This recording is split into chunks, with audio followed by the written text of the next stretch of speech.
अच्छा smart phone हम पता नहीं इसको क्यों कहते हैं, हालांकि इसने सब कुछ खाया पिया हुआ। हाथ की घड़ी ये खा गया, टॉर्च लाइट ये खा गया, खतो किताबत ये खा गया, किताब ये खा गया, रेडियो ये खा गया, टेप रिकॉर्डर ये खा गया, स्कैनर ये खा गया, कैलकुलेटर ये खा गया, कैमरे को ये खा गया। अहले खाना की बाहमी गुफ्तो शनीद, मेल मोहब्बत, ताल्लुकात, हमारा सुकून, अड़ोस पड़ोस की दोस्ती, हमारी जहनी यकसुई, हमारी नींद, हमारी तवज्जो, हमारी याददाश्त, सब कुछ तो ये डकार गया है। कमबख्त इतना कुछ खाकर भी स्मार्टफोन बना। और वो आरिफ अनीस ने लिखा है कि ये दुनिया की अच्छी तरक्की है भाई, कि इंसान पागल और फोन स्मार्ट हो गया। फोन तार से बंधा था तो इंसान आजाद था, अब फोन आजाद हो गया है तो इंसान फोन से बंध गया। अच्छा आप गौर करें, ये भी गुलामी की एक शक्ल है। उंगलियां ही रिश्ते निभा रही हैं कि जुबान से निभाने का तो वक्त ही नहीं किसी के। और सब टच में बिजी हैं पर टच में कोई नहीं।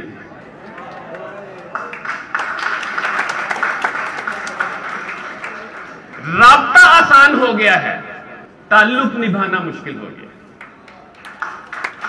कॉन्टैक्ट्स बढ़ रहे हैं लेकिन कनेक्शंस तो खत्म हो रहे हैं आपस में।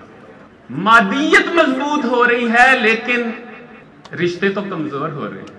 पहले तो मोहल्ले में एक घर में फोन था, कराची से फोन आता, 5वें घर से आंटी जी को बुलाते, 20 मिनट बाद कॉल करेंगे, और 3 मिनट की कॉल के आखिरी 15वें सेकंड पे वो, क्यों नहीं साहब आप तो पीटीसीएल के एग्जीक्यूटिव वाइस प्रेसिडेंट रहे, बीच में ऑपरेटर बोल पड़ता कि भाई कॉल खत्म हो रही है, बात जल्दी खत्म कर ले।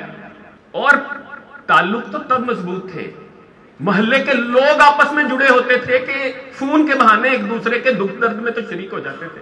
अब तो घर में हर बंदे के पास फोन है और पता दूसरे का है नहीं कि कौन क्या करता फिर रहा है। वो शायर ने कहा, वो भी क्या दिन थे सब साथ रहा करते थे, इन दिनों कोई कहीं रहता है।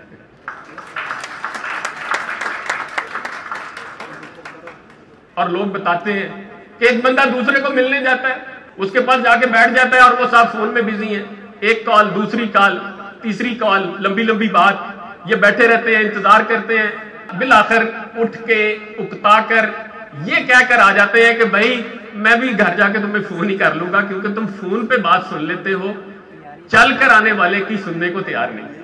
और मैं सोच रहा था कि लगता है वो वक्त भी आ जाएगा कि किसी ने दूसरे का हाल पूछ लिया तो वो खुशी से नहाल हो जाएगा। जैसे सादुल्लाह शाह ने कहा, उसने पूछा जनाब कैसे हो, इस खुशी का हिसाब कैसे हो।